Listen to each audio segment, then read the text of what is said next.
Oi, pessoal! Hoje nós vamos estudar sobre algumas civilizações do Crescente Fértil, que é considerado o berço das civilizações antigas. Mas o que é esse Crescente Fértil? É uma região do Oriente Médio em formato de lua crescente, daí o nome Crescente Fértil, que atualmente compreende os países de Iraque, Síria, Líbano, Jordânia, Israel e norte do Egito. E por que esse nome fértil, né? A presença de rios nessa região torna o solo mais fértil, mais propício à agricultura. E aí, por isso que nessa região surgiram essas grandes civilizações da antiguidade. Porque lembre que quando a gente estudou sobre pré-história, o motivo que levou os seres humanos a deixarem de ser nômades e passarem a ser sedentários, de deixarem de mudar de uma região para outra e passar a viver em uma única região, foi justamente a descoberta da agricultura, de como plantar, de como produzir seus próprios alimentos. E para plantar, para produzir seus próprios alimentos, é necessário água. Então, por isso que as primeiras civilizações, grandes civilizações da antiguidade, vão surgir às margens de rios, que vai ser o caso das civilizações que vamos estudar hoje. O Egito, que surge às margens do rio Nilo, e a Mesopotâmia, que se desenvolve entre os rios Tigre e Eufrates. O Egito é uma dádiva do Nilo. Essa frase não é minha, não. É de um historiador bem antigo chamado Heródoto. Com isso, ele quis dizer que o Egito é um presente. Ele nasceu graças a esse rio Nilo. E por quê? O rio Nilo ele tem um período de cheia e um período de seca. Durante o período de cheia, suas águas transbordam e inundam as margens.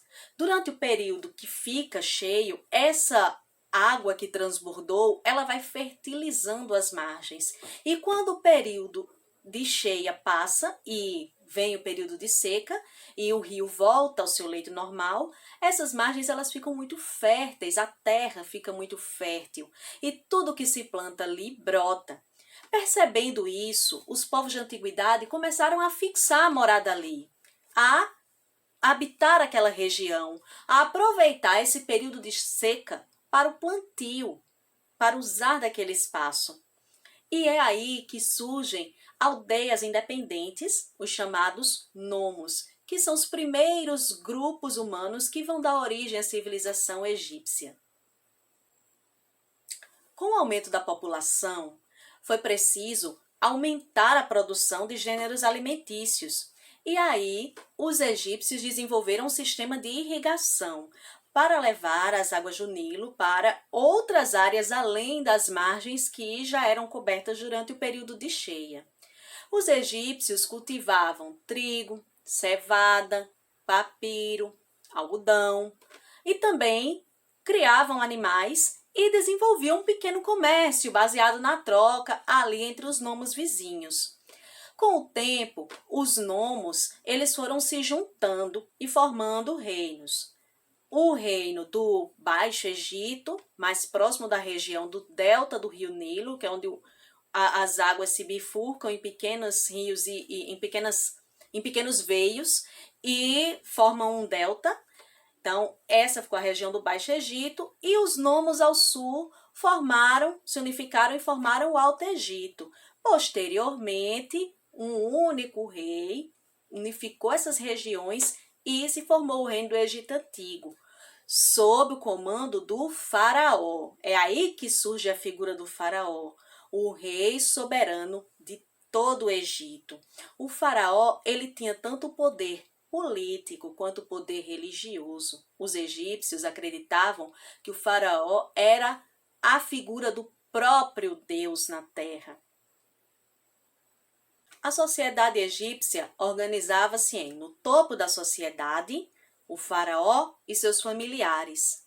Logo abaixo deles, em importância, vinham os sacerdotes.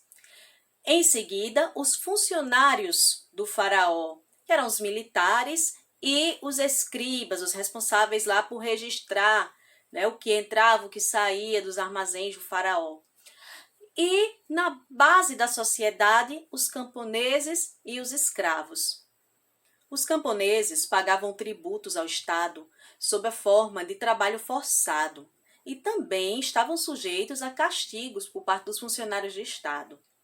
Os escravos, geralmente prisioneiros de guerra, eles trabalhavam nas minas, nas pedreiras e também na construção de templos. Os egípcios, eles eram politeístas. O que quer dizer isso? Eles acreditavam em várias divindades. E essas divindades, ora tinham forma humana, ora tinha forma animal, ora tinha as duas formas. Como assim? O deus Horus, por exemplo, ele é parte humano, parte animal.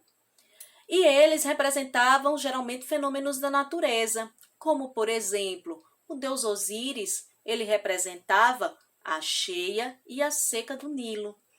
Os egípcios também acreditavam na vida após a morte. E a partir dessa crença, eles desenvolveram técnicas de mumificação. Por quê? Eles acreditavam que a alma, se salva, ela poderia voltar a habitar o corpo que havia deixado. Então, era necessário conservar esse corpo. E para isso, eles desenvolveram essas técnicas. A técnica de mumificação favoreceu também o desenvolvimento de conhecimentos sobre o corpo humano, já que eles tinham que dissecar, colocar produtos para conservar, e esse conhecimento sobre o corpo humano levou a conhecimentos sobre a medicina que os egípcios desenvolveram. Os egípcios também tinham um sistema de escrita. Na verdade, tinha 3 tipos de escrita. A escrita hieroglífica, que era a escrita sagrada, a escrita que estava nas paredes dos templos e nos túmulos. A escrita hierática, que era a escrita de documentos oficiais, dos documentos do faraó, e a escrita demódica, que era a escrita de uso comum. Nossa próxima civilização, a civilização mesopotâmica, ou civilizações da Mesopotâmia. Por quê? Diferente dos egípcios, que formaram um único reino, as civilizações da Mesopotâmia eram cidades-estados autônomas. Como assim, professora? Cidades-estados são regiões independentes umas das outras, mas que pertencem a um único povo. Entenderam? Eles têm suas próprias leis, seus costumes, suas divindades, mas pertencem a um grupo comum, se reconhecem como um povo em comum. Então, uma hora uma civilização vai ter mais poder do que a outra e vai dominar mais, mas elas eram sim independentes. Esse nome Mesopotâmia quer dizer terra entre rios. E que rios são esses? Os rios Tigre e Eufrates. Só que diferente das cheias do Nilo, as cheias do Tigre e do Eufrates eram cheias mais violentas e acabou obrigando as civilizações que se desenvolveram nessa região a construir diques e canais para lidar melhor com essas águas desses 2 rios e poder fazer um melhor uso delas para a irrigação das terras e assim a produção de seus alimentos. Então, como eu falei, as civilizações da Mesopotâmia vão ser marcadas pelo predomínio de umas sobre as outras por um determinado período. De início, a gente tem os sumérios, o destaque para os sumérios, que tem o fortalecimento dessas cidades-estados, entre elas Ur e Uruk. Então, eles também têm um desenvolvimento comercial, ampliação da agricultura. Só que aí a disputa de poder entre essas cidades-estados leva os sumérios a ter um enfraquecimento e eles são invadidos pelos acadianos, que dá início ao Império Acadiano. Esse Império Acadiano vai ser responsável pela unificação dessas cidades-estados em um povo. Só que, também enfraquecido por disputas internas, esse Império Acadiano acaba sendo invadido também. Invadido pelos Amoritas, que fundam o primeiro Império Babilônio. Esse primeiro Império Babilônio, o grande destaque desse período é a figura do imperador Hammurabi, Ele é responsável pela criação do Código de Hammurabi, que foi o primeiro código de leis existente na época que se baseava no princípio de talião. O que é isso? O princípio de retaliação, de que a penalidade seria igual à ofensa cometida. Se alguém furtasse, teria algo seu tomado. Mas veja bem, isso valia apenas entre iguais. Se um camponês fosse furtado por uma pessoa de outra classe social, aí já não valeria do mesmo jeito. Então veja que a desigualdade, ela vem desde a antiguidade.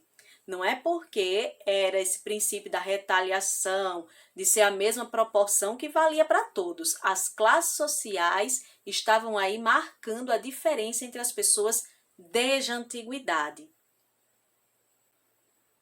Só que aí as invasões indo-europeias acabam desestabilizando esse Império da Babilônia e eles acabam perdendo o poder, e aí tem a ascensão do Império Assírio, que já tem uma característica mais guerreira, né? Eram povos mais voltados para militarização.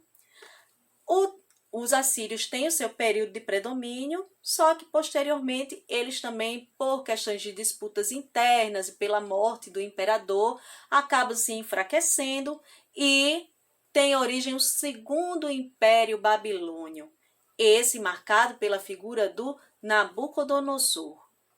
A organização social dos mesopotâmios parece com a dos egípcios. No topo, o rei. Abaixo dele, sacerdotes, né, e a nobreza. Abaixo, os funcionários, os militares, os burocratas. E na base, assim como os egípcios, os camponeses e também os escravos. Assim como os egípcios, os povos da Mesopotâmia também eram politeístas, ou seja, também acreditavam em várias divindades, essas representando fenômenos da natureza. Só que, diferente dos egípcios, que acreditavam na vida após a morte, os mesopotâmios, eles não se preocupavam muito com isso nos seus cultos. Na verdade, os cultos às divindades que eles realizavam eram voltados para a obtenção de vantagens aqui na Terra.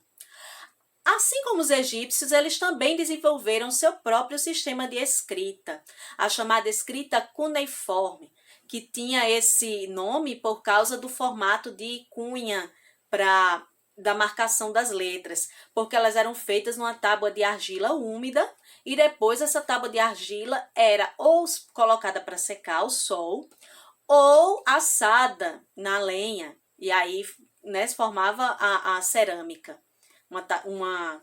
Uma tábua de cerâmica. Então, gente, por hoje ficamos por aqui e até a nossa próxima aula. Tchau, tchau!